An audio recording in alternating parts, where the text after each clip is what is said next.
شیطان بہت شیطانی قوتیں رکھتا ہے، لیکن اللہ کے خاص بندے شیطان سے قوی ہیں، طاقتور ہیں۔ حضرت ابو ہریرہ رضی اللہ تعالیٰ عنہ سے معروف روایت ہے، فرماتے ہیں کہ صدقے کے مال میں حضور نے مجھے امین مقرر کیا، پہرے دار مقرر کیا۔ تو کہتے ہیں میں پہرے پہ تھا، ایک شخص آیا، اس نے چادر بچھائی اور جلدی جلدی سے وہ غلہ، وہ کھجوریں، وہ مال اپنے کپڑے میں ڈالنے لگا۔ میں نے دوڑ کے اس کو پکڑ لیا، تو اس نے اپنا آپ مجھ سے چھڑانا چاہا، لیکن میرے ہاتھوں کی گرفت مضبوط تھی، وہ چھڑا نہ سکا۔ اس نے کہا کہ میں کثیر العیال ہوں، میرے چھوٹے چھوٹے بچے ہیں، تو بھوک نے مجھے چوری پہ مجبور کیا، میں کوئی پیشہ ور چور نہیں ہوں۔ کہتے ہیں مجھے ترس آ گیا، میں نے اس کو چھوڑ دیا۔ خیر رات گزر گئی، صبح ہوئی، حضور کی خدمت میں حاضر ہوا تو آقا کریم نے فرمایا کہ ما فعل اسیرک البارحہ، ابو ہریرہ رات والے چور کا کیا بنا؟ عرض کی حضور وہ بڑا مجبور شخص تھا کوئی، اور اس نے کہا کہ میں پیشہ ور چور تھوڑا ہوں، بچوں کی بھوک نے مجھے یہاں تک پہنچا دیا۔ تو حضور علیہ السلام نے فرمایا جھوٹا شخص ہے، اور سنو آج پھر آئے گا۔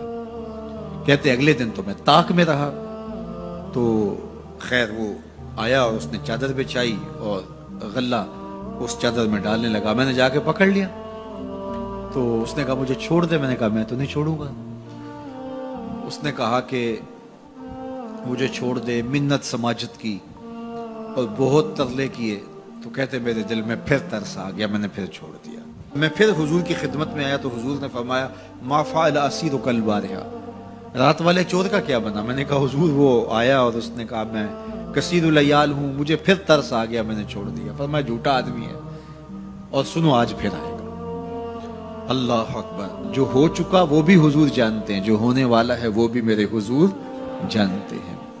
یہ اللہ نے اپنے محبوب کو شان دی ہے۔ تو کہا آج پھر آئے گا۔ کہتے ہیں میں طاق میں تھا کہ وہ آیا، اس نے چادر بچھائی اور غلہ ڈالنا شروع کر دیا۔ تو کہتے ہیں کہ میں پھر پکڑ لیا۔ میں نے کہا آج تو نہیں چھوڑوں گا، آج تو جو حضور کے پاس لے کے جاؤں گا۔ تو جب اس نے ترلے کیے، منتیں کی، میں نے کہا نہیں آج تو کوئی بات نہیں چلے گی۔ ایک دن ہو گیا، 2 دن ہو گیا، اب تیسرا دن ہے۔ اس نے کہا ابو ہریرہ میں تمہیں ایک بات بتاتا ہوں، اگر تمہیں اچھی لگے تو مجھے چھوڑ دو گے؟ کہا بتاؤ۔ کہا کہ جب رات سونے لگو تو آیت الکرسی پڑھ لیا کرو، فجر تک تمہارے پاس شیطان نہیں آئے گا۔ کہتے ہیں بات بڑی اچھی تھی، میں نے اسے چھوڑ دیا۔ حضور کی خدمت میں پہنچا تو پھر فرمایا وہ رات والے چور کا کیا بنا؟ میں نے کہا حضور اس نے مجھے یہ وظیفہ بتایا۔ حضور نے فرمایا بندہ تو جھوٹا ہی تھا لیکن بات سچی بتا گیا۔ اور پھر فرمانے لگے ابو ہریرہ جانتے ہو وہ 3 دن جو آتا رہا وہ کون تھا؟ میں نے کہا اللہ و رسولہ عالم۔ فرمایا وہ خود ہی تو شیطان تھا۔ 3 دن جو آتا رہا وہ خود ہی تو شیطان تھا۔ اب شیطان بڑا تگڑا ہے، لیکن ابو ہریرہ پکڑے تو چھڑا نہیں سکتا۔ یار ابو ہریرہ پکڑے تو شیطان چھڑا نہ سکے، اگر حضرت عمر پکڑ لیں تو یہاں تو آ گیا نا، حضرت عمر کے سامنے تو آنے کی ہمت بھی نہیں کرتا۔ ان الشیطان یفر من ظل عمر، شیطان میرے عمر کے سائے کو دیکھ کے بھی بھاگ جاتا ہے۔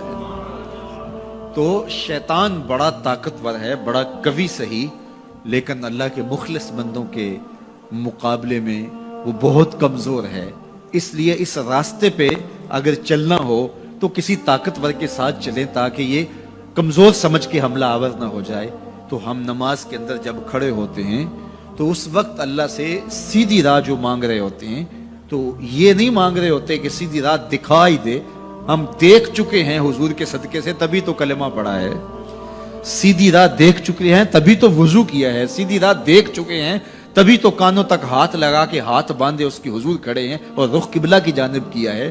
دیکھ چکے ہیں، لیکن آج نماز کے اندر ہم یہ کہہ رہے ہیں اہدنا الصراط المستقیم، مالک راہ دیکھ تو چکے ہیں لیکن پہنچنا بڑا مشکل ہے۔ راستے میں شیطان بھی کھڑا ہے، نفس بھی کھڑا ہے، کہیں راستہ خراب نہ ہو جائے، ساری زندگی کی کمائی کہیں لٹ نہ جائے۔ اس لیے اللہ سے مانگا کہ مالک ہم کمزور ہیں، ہمیں کوئی مان نہیں ہے کہ ہم نے راستہ دیکھ لیا تو منزل پہ پہنچ جائیں گے۔